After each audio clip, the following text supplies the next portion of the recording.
Welcome to the Round 17 fan cams after the Blues finally put a team right to the sword. Get around them, man. Like, honestly, I said it on Monday with you. Put some fucking respect in these boys.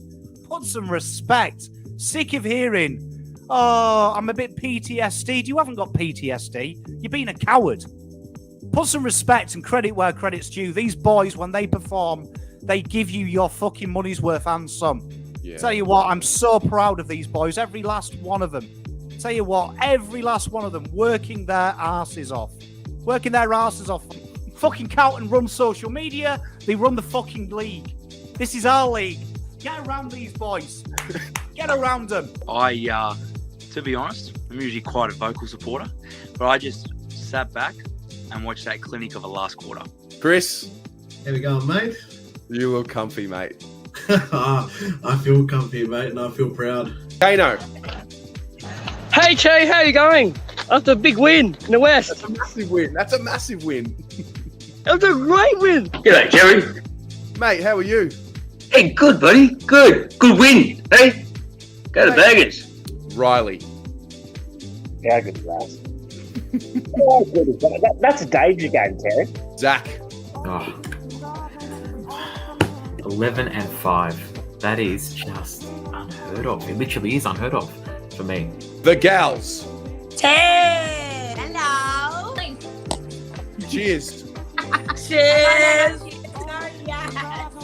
Baggers are back, baby. Right. How man. good is that? How good is it, Terry? It's amazing. It's amazing, my friend. Jack Silvani on the chest as well. Love to see it. Yep, and the Cooper as well. But I will go to the Blue Baggers. Bring on the Catters. Come on. Mate. Lev and Rob.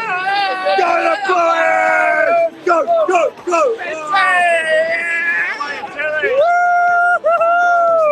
How good is that? We are a different breed. I'll give you the tip. Nobody comes close. Nobody comes close. They don't. Not by we are the leaders by the length of the Flemington Straight when it comes to the sickness. I think with regards to our fans, so I love it.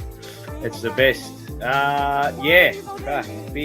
Big win in the end in phases of development, and kudos to the coaches for fixing things up at half time because that second term was, I mean, let's be honest, it was deplorable, really. And look, that's going to happen. West Coast over there, they're going to have their run at it, but it's just about trying to stem the flow and then wrestling it back your way, and we did after half time, and it was nice to bury them in the last quarter and come away with what was our biggest win of the year. So, look, I think the thing with the second term as well is that West Coast wanted it to be stoppage after stoppage and a scrap. The moment we got the ball to the outside, we were just, you could see the class edge, couldn't you? The wolf is here to stay, my friend. The wolf is here to absolutely stay. So I just want to talk about Durden. I thought he had a really great game. He was very, very good. 2021. This is for 2020. Stick that in your ass, West Coast. Stick that in your ass.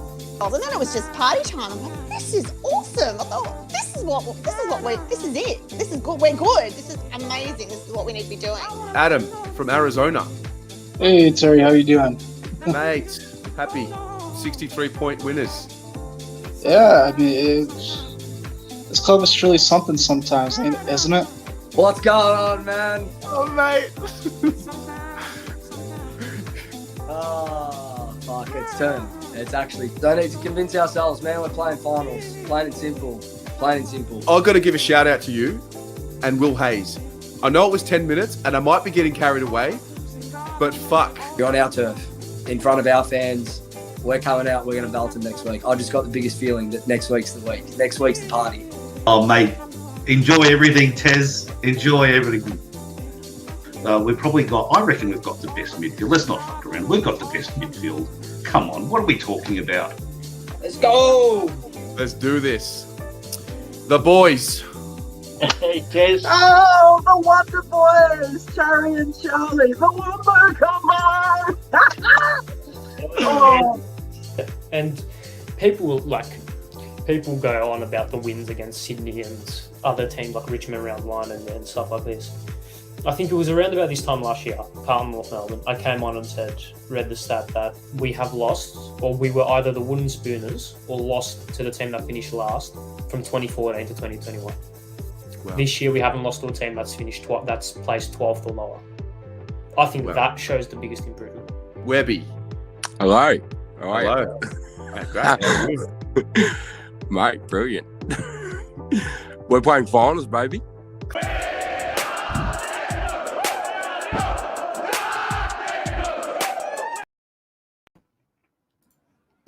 Good evening, everybody. It was a bit of a long montage, but I just had to get everybody in there, as many people as I could.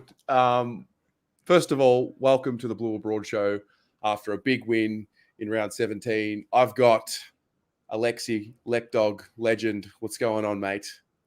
Oh, Terry, that really lifted my spirits, that little intro.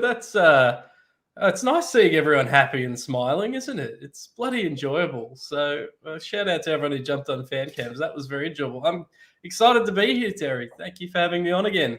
Not a problem, mate. Not a problem. There's just something about making those compilations after a win. It just gets the spirit going. I didn't make one last week. I just didn't show up. Didn't want a bar of it, to be honest.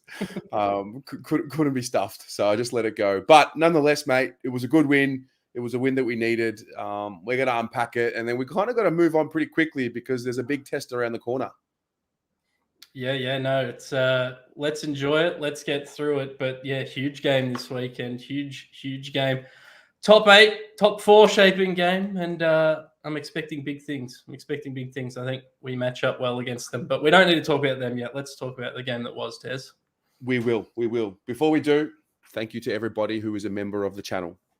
Especially those of you that are now starting to come up to your 1 year and 2 year anniversaries of membership. It's crazy what you've been able to do for the channel and the way you've allowed it to grow. Whether you're a member or not, even if you just watch the videos, it does go a long way. So appreciate the support. And there's just so much more to come. We've got finals content coming, Lekdog, for the first time. It's going to be absolutely massive. I'm not even really sure how to prepare, but I'm very, very excited for it. It's going to be epic. I feel like in the back of our heads, Terry, we've been preparing for the finals, for covering the finals for a long, long time, but it's going to be exciting to actually do it. We're allowed to say it now. We're playing finals football, right? Like, I know it hasn't been locked in, but like we're playing finals, right? I've been saying it since round 1. So yeah, I think we can. I think at this point, 11-5.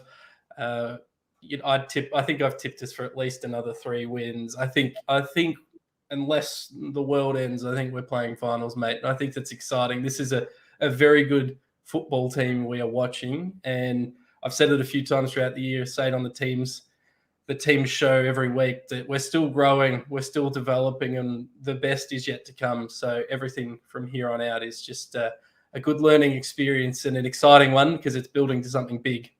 Yes. We'll touch on that notion shortly. You know what? We'll just get cracking. So basically, everyone in the audience watching, welcome again.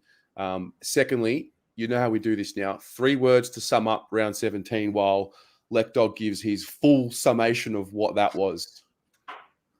It was a very strange, interesting, fun game. Terry obviously came out, kicked 5-4 to 0 to no score in the first quarter. It was top of the world.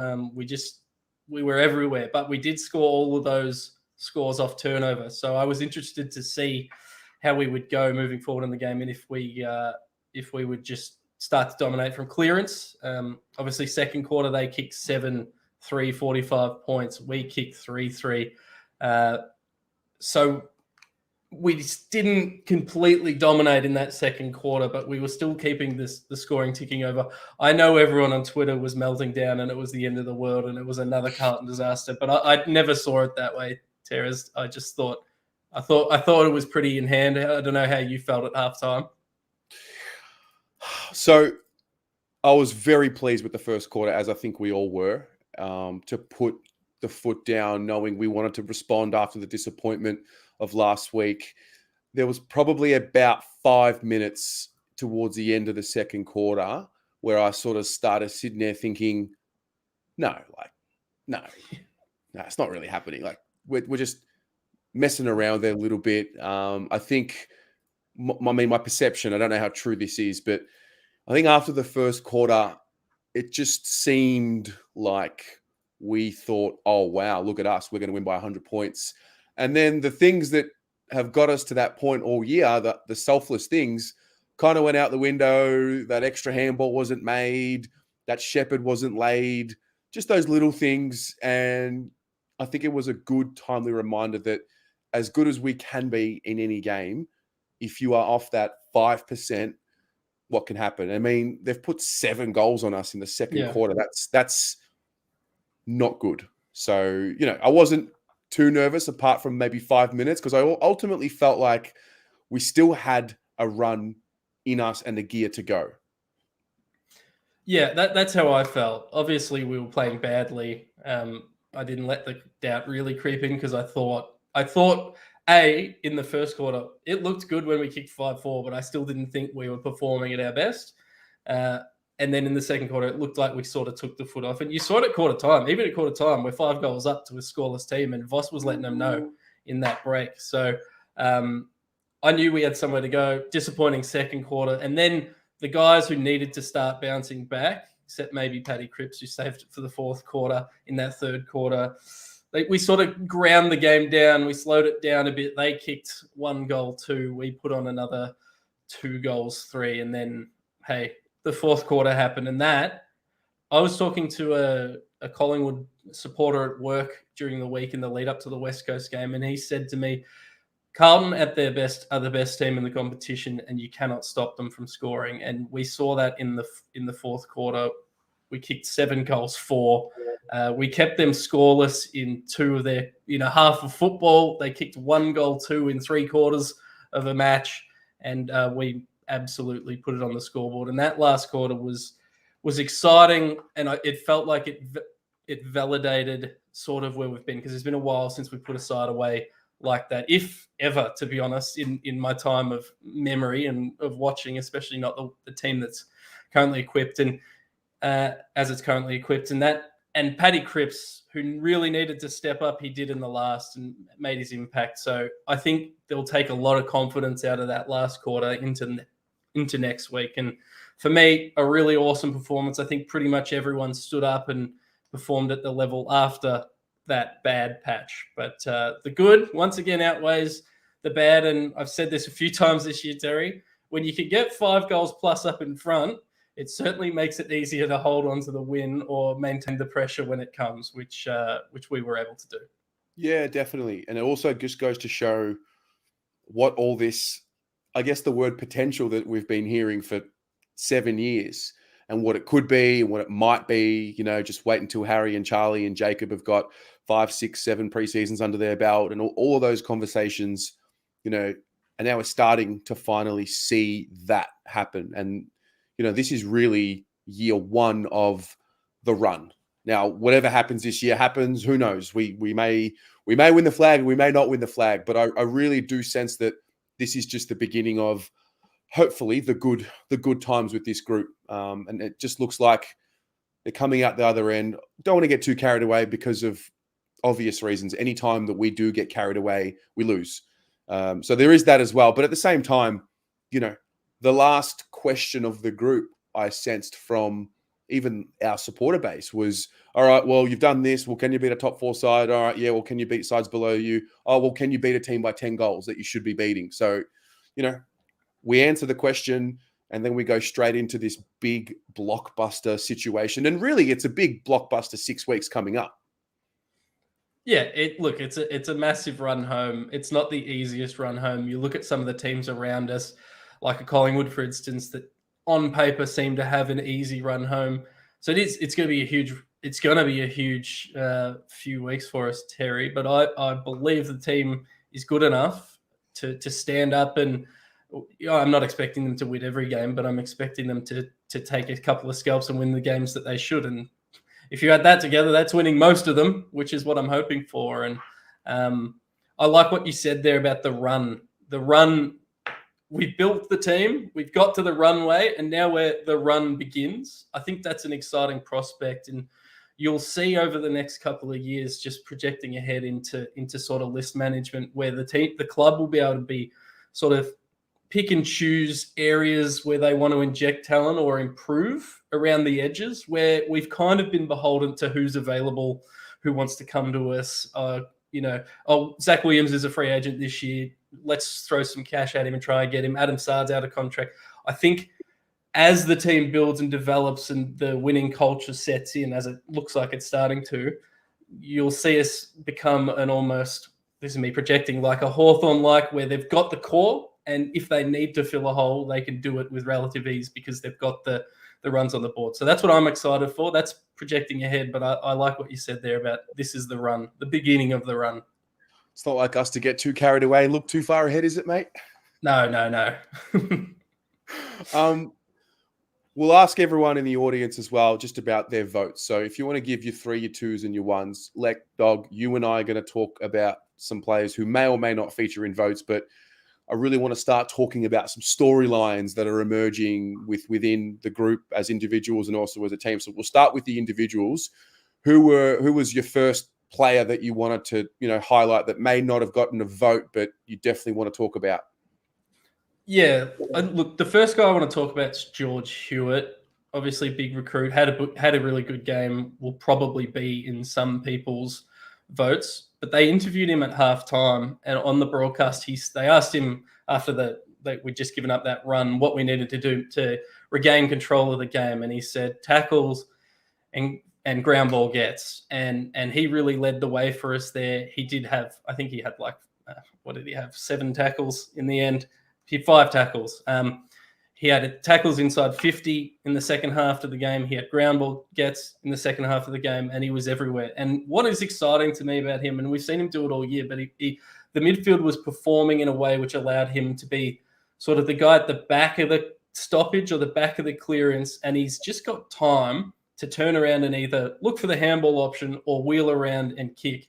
And I thought he was very, very good in his decision-making in that aspect on the weekend. And I think he was a big part of the win for us. And I know no one who's watching at home is probably going to take him for granted, but I think people outside of the Blue Abroad culture and group might potentially take advantage, because this is a guy who just gets, 25, 26 touches a week, 5 tackles.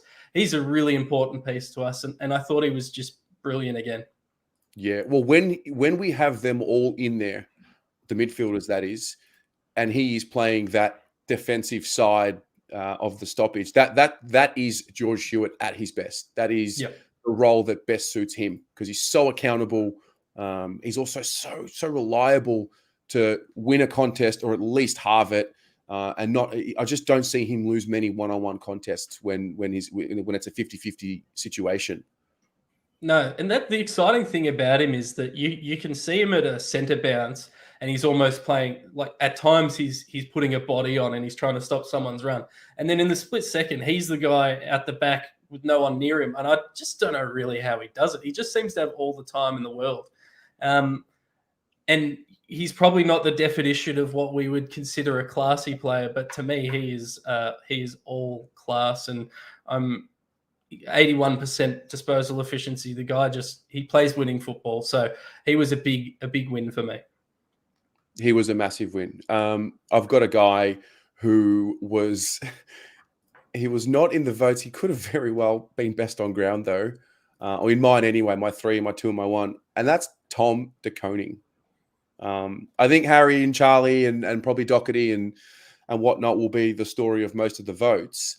And in essence, if you look at the coaches' votes, de Koning actually was the second highest poller. But this game in particular, but also the entire stretch in which he's had to play without Pitto, and the question marks being there and the development having to be fast-tracked. We've seen the same thing happen with Lewis Young, who's a little bit older than Tommy, but his game on the weekend and really his season, I mean, it's happening. He's growing up really quickly, and it was very soothing and impressive to see. It's just I'm so proud of him.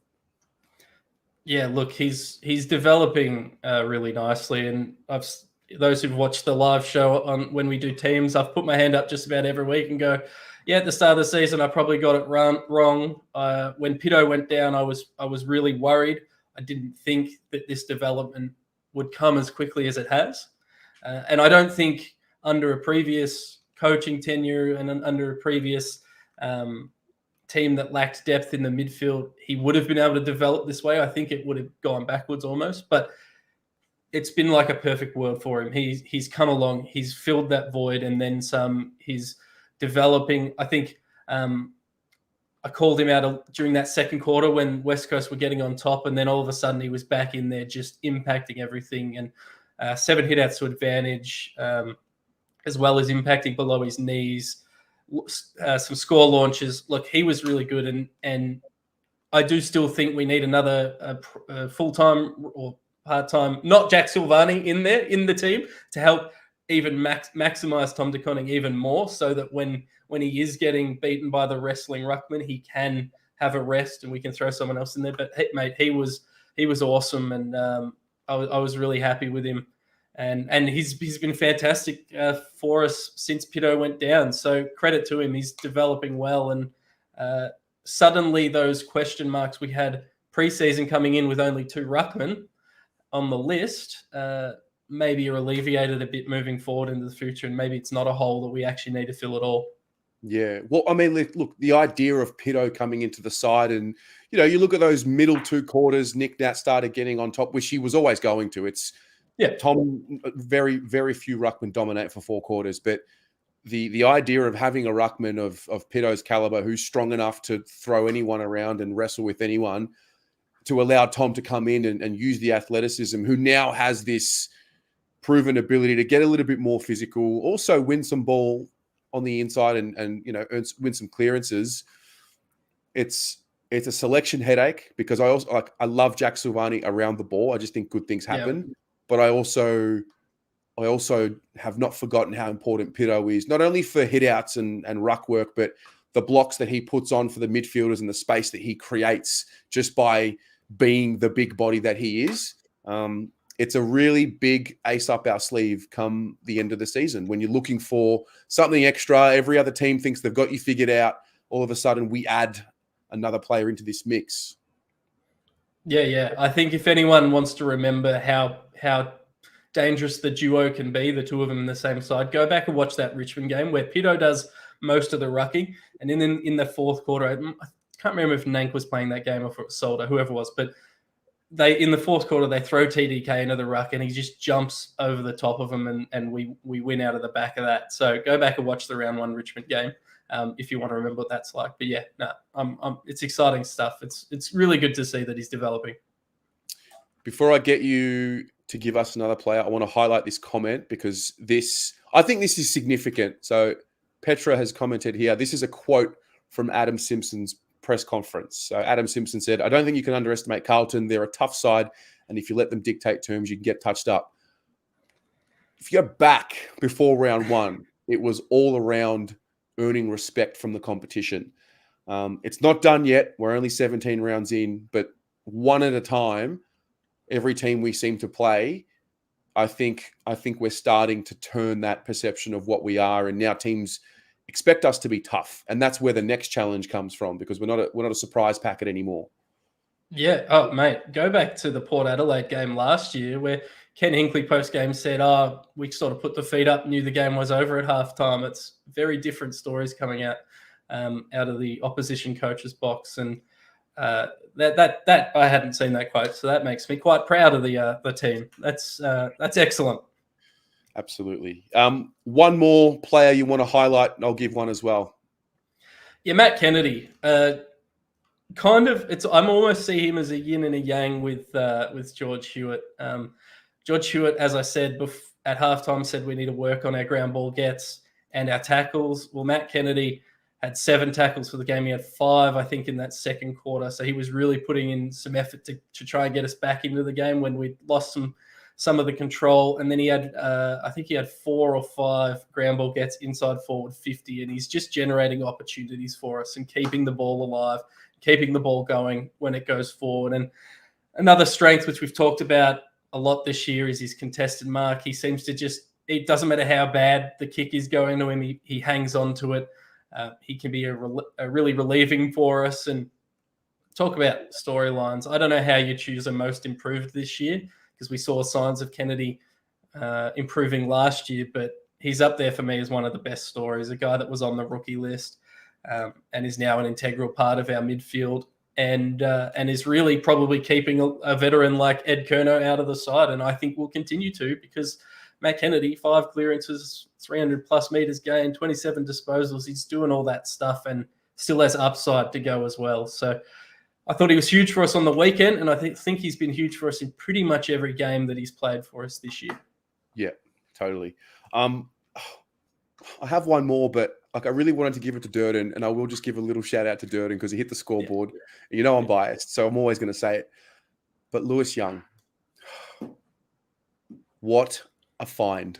I know that Chera and Hewitt will be talked about as like the pickups of the year, and rightly so, especially Hewitt. But it was a big question mark for us at the start of the year when Jones was removed from the group and retired and all of that. And it was like, oh, shit.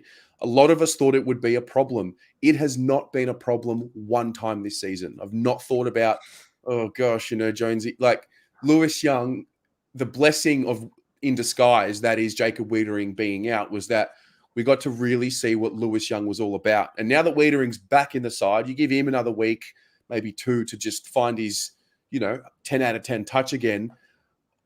Like, the idea of playing in a final when the heat is on, like I just have so much faith and confidence in what Lewis Young can do for us now.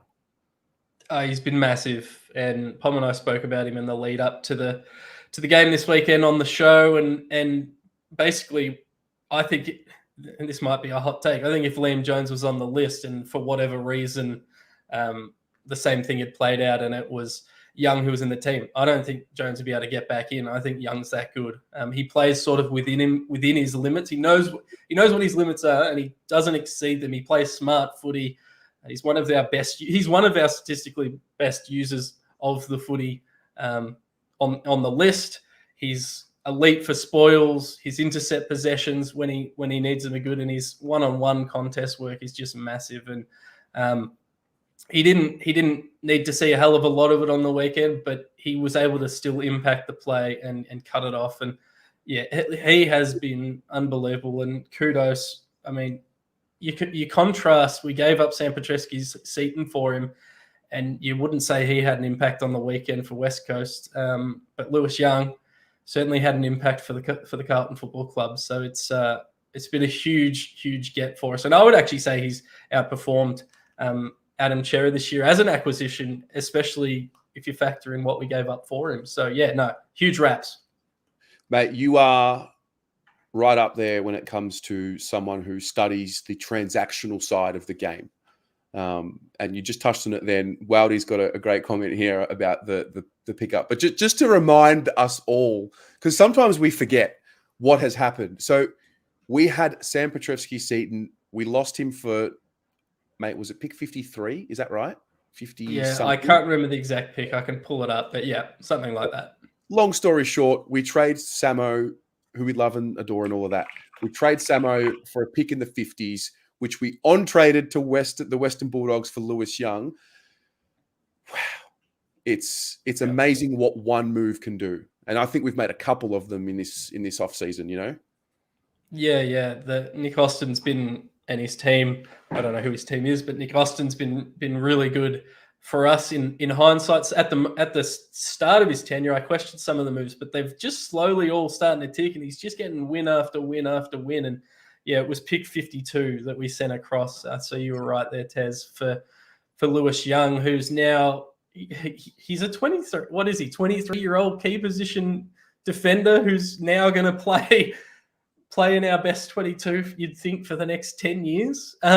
It's pretty remarkable. And he comes to us because his club, who now needs key position defenders, we're using him as a pinch hitting ruckman and then dropped him for Alex Keith. It's just madness. And it was good fortune for us because he comes across for a bargain.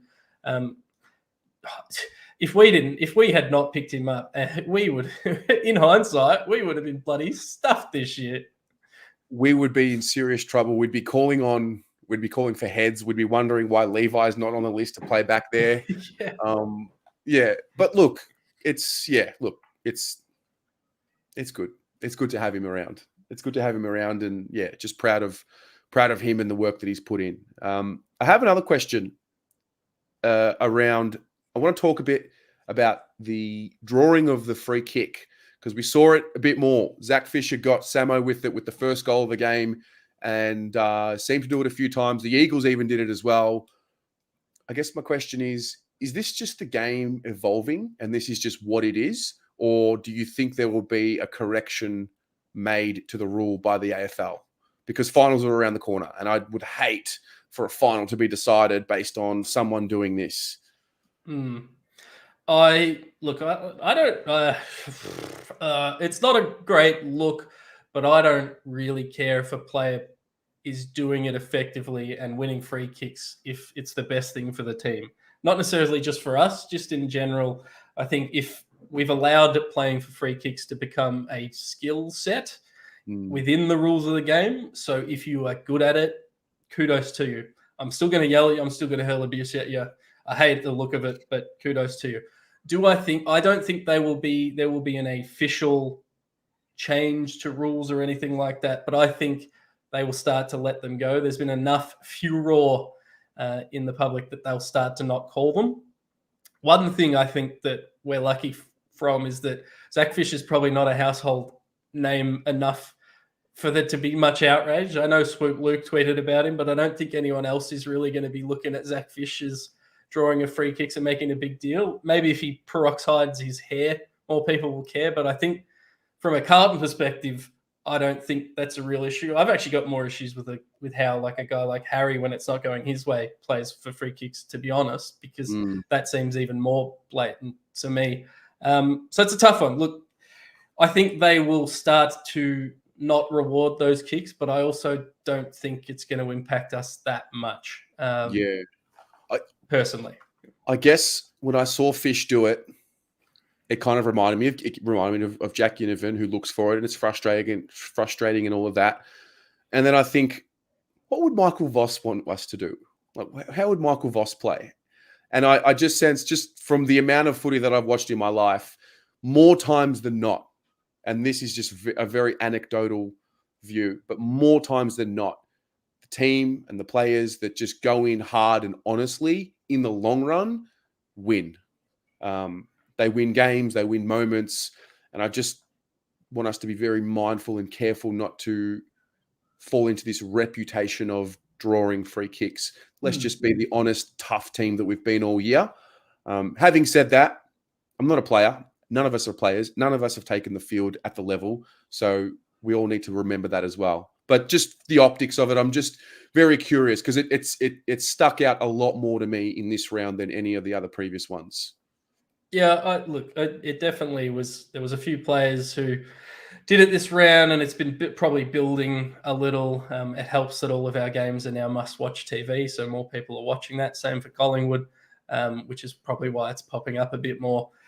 I think generally our team is a clean and honest team. I don't think we're a team that plays for free kicks outside of the couple of examples that we've flagged. I think it's actually to our detriment sometimes. Like, you look at other teams who, when they get, the 50 advantage, whatever it is, rule where you can't get in the player's way, we never seem to run hard enough to draw that second 50, whereas every other team does. I think we're just too honest because feel too guilty about it or something. So maybe sometimes it's a detriment. But I think broadly speaking, I think we're playing a very good brand of footy, not just in terms of how we're executing, but just in the character of how we play.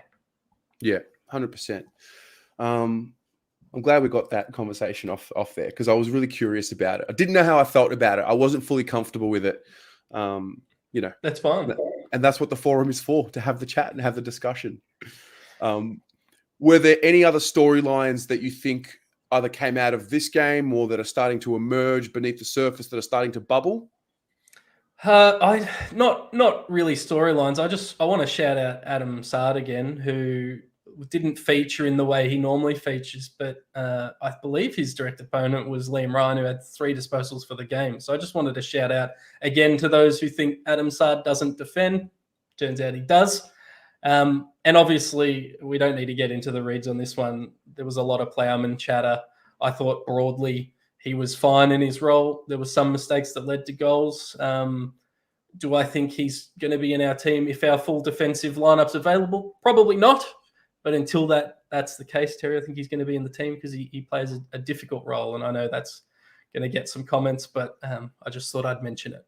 No, mate, I'm with you 100%. I mean, Lockie Plowman has been exceptional for 4 to 5 weeks in a row, like exceptional in his role, given that he wasn't a first choice player at the start of the year. He's come into the side to replace for injuries in this holding pattern of the season that we have found ourselves in now that we've had quite a few injuries down back.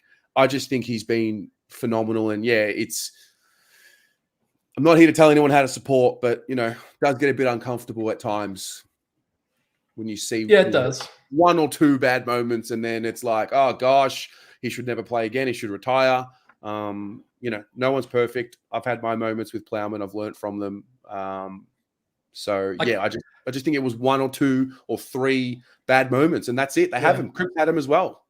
Yeah, well, that's it. I was more upset with Cripps's game on the whole than Plowman's, to be honest. And maybe I'm dumb, but I kind of and this isn't specific to Plowman, but I kind of understood when people let their frustration out on individual players when we were winning 2 games a year. But we're now a team that's thinks they're going to play finals. We're 11-5, and we're winning a lot more than we're not. So it's perplexing to me that we still have that mentality of targeting individual players, and it's not just he turned it over in defensive 50. It's the stuff people say is ridiculous. So I think as we move on and continue to win games, I'm hoping that'll stamp itself out across the board, not just with Lockie. But anyway, I think that's the only other really thread that came out of the game.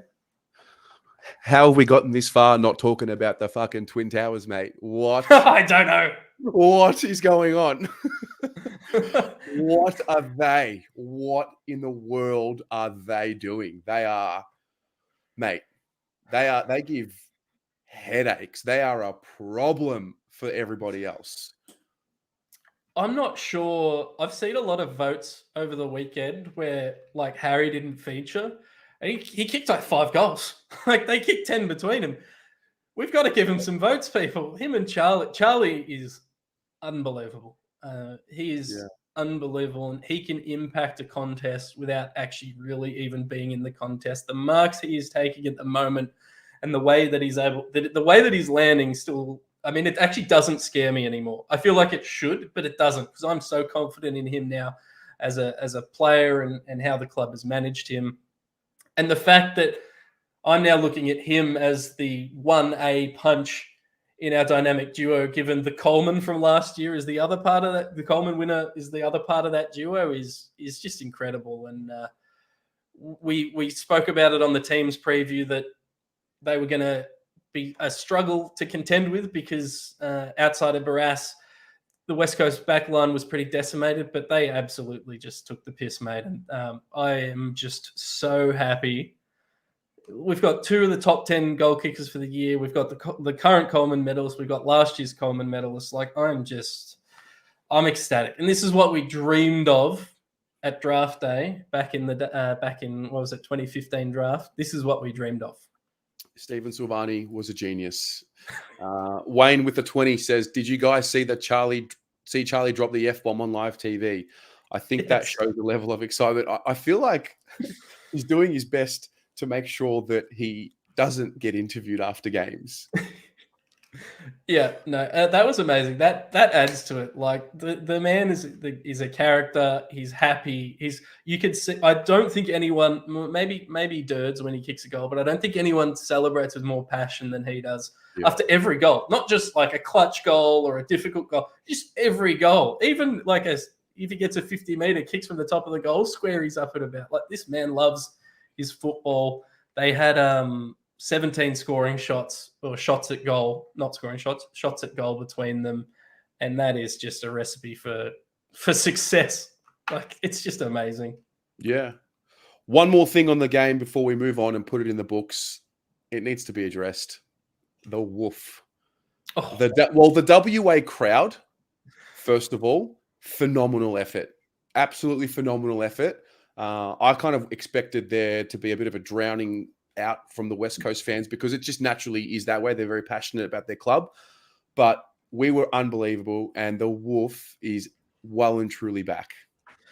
Yeah, well done to the Jumper Punch boys. They got it up and about. The clubs jumped on board, and I thought it was louder through the TV at the West Coast game than last week at the was it St Kilda last week, which is 100%. I thought was really surprising. So I think it's incredible. I love it. I think Adam Sard is the perfect person for it.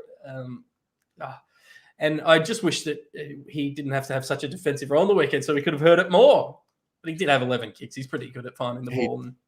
He did. I think the next layer, because I think it's still in its infancy, and I think as we go on week to week and keep it going, we just kind of naturally wait until he has a big booming kick. And I think that'll be the natural evolution of it being back. I think people are getting too carried away in trying to police it and saying, oh, but he only kicked it 20 meters. Oh, my God, the dinosaurs, mate. Trying to just spoil the fun for everyone. The kids want the wolf, mate. We have been starved. This is our time. This is what we want. I think you're right. I think it will evolve, and there will be a point when we know who to deliver it. But at the moment, let's just keep it in people's minds. Make it become a habit, and then we can refine it.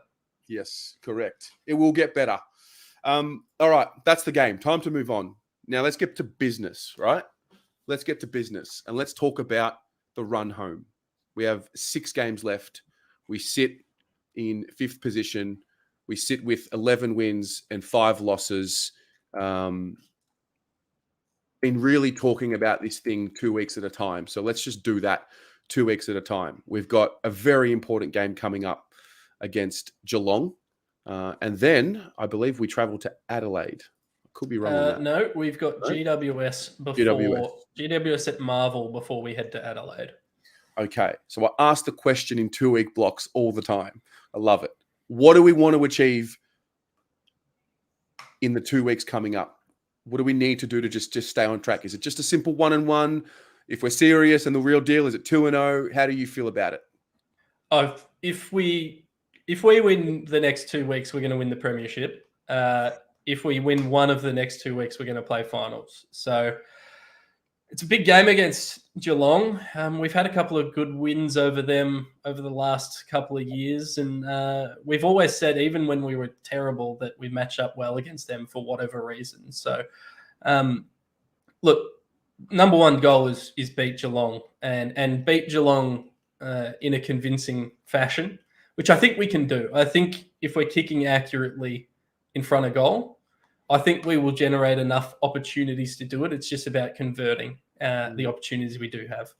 And then we go to GWS, or GWS come to us. You never want to lock in a win ahead of time, but we should, if we're really an 11-5 as we speak team, we should beat them because they're Mark McVeigh, caretaker coach, shine has worn off a bit, and they are struggling at the moment. The next sort of element to it is we really start the run in the next few weeks, the run to the premiership. As you know, we'll talk about it. Hopefully the players are just taking it 1 week at a time. But really, historically, that 6 to 7 week period before finals begins is where you really start your form from. You look at the teams that have won the flag. A lot of them have played some really good footy. I might get Pom to really do a deep dive on that if he hasn't already.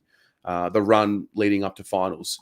We know Vossi just said that in the press conference after the game that Pitto and McGovern would feature, whether it's this week or next week, whatever. They're going to be back over the next fortnight, and then hopefully both of them into the side in the ones, within 3 weeks. So the question then is, like, what are we going to do when I think logically in my mind, McGovern, absolutely, he's in the ones. Pitto, absolutely. Zach Williams, absolutely. And then when it comes to the crunch, Jack Martin, absolutely. I don't know where Cunningham's at. I'm not sure on Marchbank just because I don't know what the body's going to do. But those are the 4 that I look at and I say, all right, they've got to be in the side. So then the question is, Lekdog, what are we going to do? What are we going to do? Well, so as you said, the run into finals, we should have some players coming back, which is a good thing. There will be questions over integration and cohesion and stuff, but I think we can look past that because we've been a cohesive unit without having consistent players in the whole time. So I think we can look past that. I think the easiest way to look at that probably, I think you're right. So I would have McGovern come in and play that intercept role, and that would probably mean a Plowman comes out of our best 22.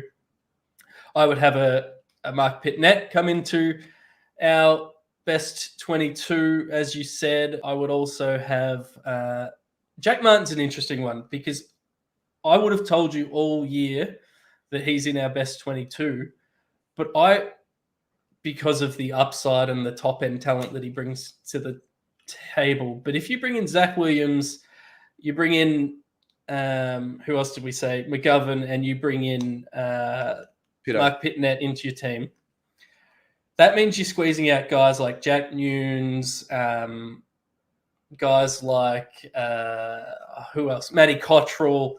There's a few guys like that you squeeze out. And for talent, yeah, Jack Martin at his best is better than Matty Cottrell. But I think Matty Cottrell's been more reliable and potentially is bringing more to the table this year than Jack Martin has, just in terms of because he has to work harder to stay in that team. So I think there's something to be said for one of those job doers, Nunes or Cottrell or whatever, to remain in the team. And it's harsh, but I did my best 22 before this, and I don't have Jack Martin in it, and I love him. I absolutely love him, but I just don't know where he fits when you've got Fisher and Silvani, etc., playing the way they're playing.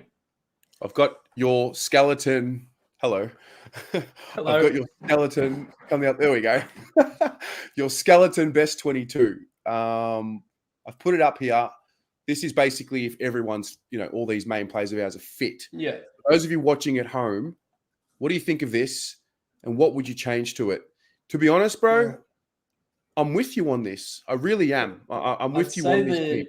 Yeah, the tough spot is probably that Nunes spot, and I have Nunes ahead just because of the bulk of his career, but that could be a Cottrell. I think it needs to be someone that can rotate and be a winger / utility where required. But it's a pretty good looking team on paper, to be honest with you. Always has to be in the team. Yeah. Well, you know that we're probably going to play 2 small forwards, right? I know at the moment we're playing 3. I'm guessing, and I'm just projecting. I don't really know, but I would assume that we're not going to be going forward for the rest of the year with 3 of them.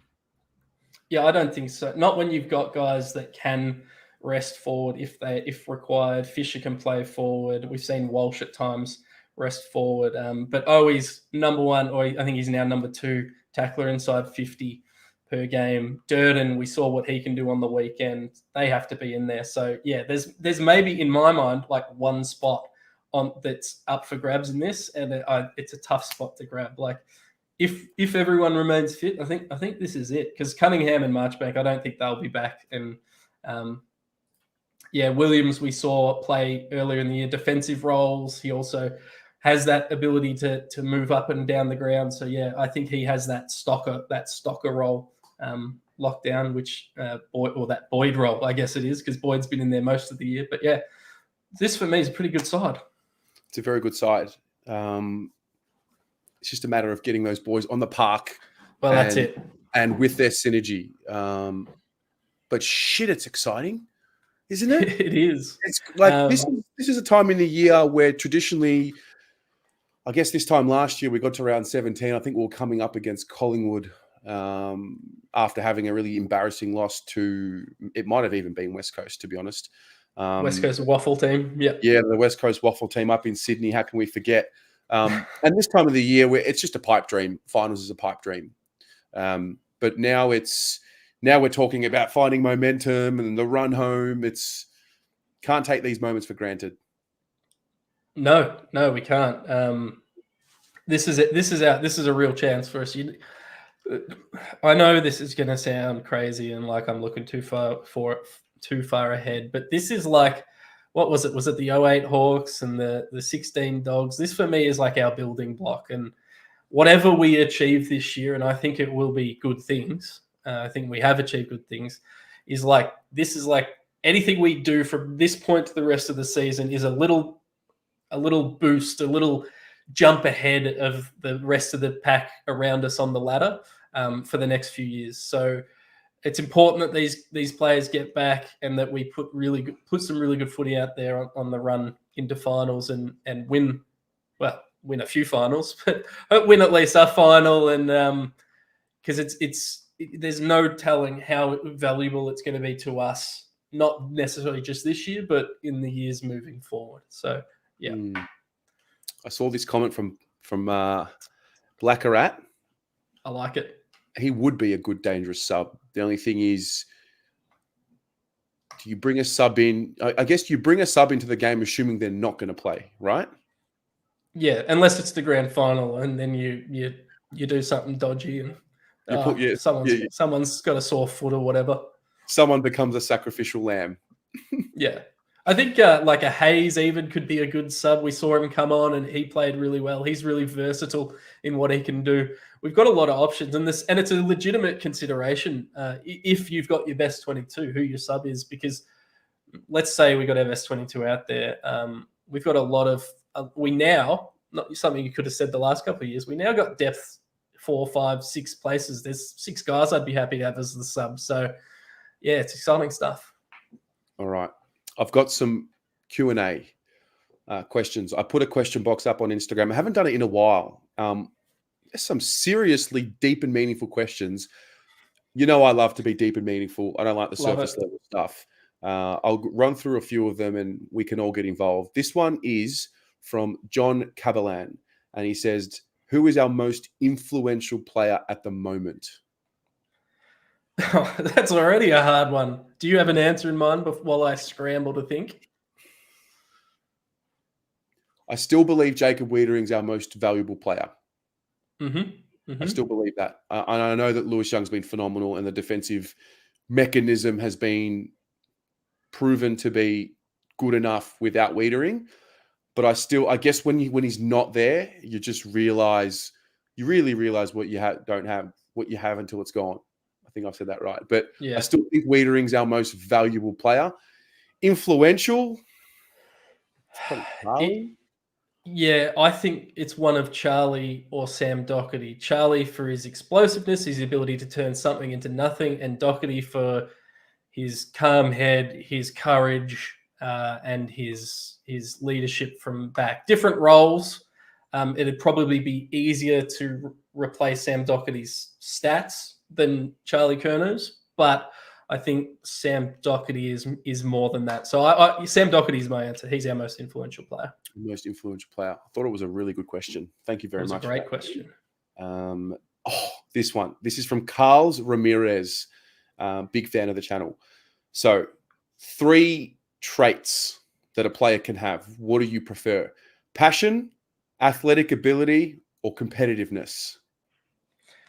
Am I choosing one of those? Yeah. Oh, that's tough. I think competitiveness. I think that's a kind of a cheat answer, because I think to be competitive, you probably have to be passionate. Fair. And I don't think you need to be the most athletic bloke on the park to impact a game if you're competitive. So a Matty Cottrell, I know he's aerobically pretty athletic, I guess, but what his strength is, Matty Cottrell, is his combativeness and his competitiveness. So yeah, for me, competitive. Yep, I do definitely agree with that. Instagorgs asks, what has surprised you most about the Blues after 17 rounds? What has surprised me most? I would say there seems to be, and this is kind of hard to say from the outside looking in, but there seems to be a cohesiveness that starts with Vossi, goes down to his line coaches, and is then carried through to our players, and then is carrying through, for the most part, to our VFL listed players. So I would say I'm most surprised especially when you go back to us having an independent review last year, and that was one of the issues that was called out, was there wasn't a clear message from top to bottom that cohesiveness throughout the club has settled and looks like a real strength of ours. Yeah. Yeah, I think for me, it's not so dissimilar to that. I think it's just the level and the manner in which we seemingly have been able to go bang, and now we're mature. Still going to have slip-ups. I know they're coming. I'm prepared for them. I'm prepared for lessons. I'm very familiar with the whole journey of life, and the journey to success is littered with lessons of failure. But our ability to back up after a disappointing performance, whether it be a loss or even a win that's been a little disappointing, our ability to nip something in the bud the week after it happens has been, I think, the most surprising thing at this stage. I think maybe this isn't surprising. Maybe the surprising part is how quickly it's been carried across everyone. But Vossi is never content with what's happening, even when we're up by 5 goals at quarter time against West Coast. And I feel like that him not being content and wanting more and asking for more, I thought it'd take us a lot longer to get to a point where the players were mentally strong enough to answer that call from Vossi, because we know he's a demanding man. But pretty much from round one, they had bought in. So it's exciting. Okay. This is the final one I'll ask. This is from Aaron Davies. I like this one too. We have a quarter of the top dozen leaders in the AFL Coaches Association voting. What can we learn from this? So I think it's Walsh, Charlie, Cripps. Someone else. Somebody in the comments will help me for sure. We have 4. I'm not sure. I haven't seen the leaderboard. Doherty. Did we say Doherty? Probably Doherty. I'm assuming it's probably Doc. Someone will help us out in the comments. So we have a quarter of them. What do we say about this? What does it say, if anything? Well, we always knew that our players had boatloads of talent.